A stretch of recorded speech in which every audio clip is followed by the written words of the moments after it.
Father God, I pray for your healing touch. I pray for your miracle. Ibuhos mo ang iyong langis ng kagalingan mula sa iyong trono. Panginoon, para sa mga taong pinanghinaan ng loob, para sa mga taong nasa ospital nakaratay at imbas sa kanila, wala na, Panginoon, pinanghihinaan na ng kalooban, may taning na ang mga buhay. I pray, Panginoon, for your complete healing. Salamat, binayaran mo na at kinuha mo, Panginoong Jesus, ang lahat ng kanilang mga sakit. Sa mga sandaling ito, kung ikaw ay may karamdaman, you are healed.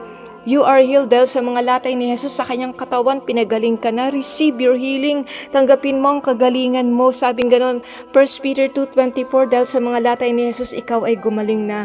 Receive your healing. You are healed in Jesus' name. In Jesus' name. Amen. You are healed in the name of Jesus. Claim your healing. Angkinin mo ang kagalingan mo. Mahal ka ng Diyos at hindi pa siya natatapos dito. You are healed. You are healed.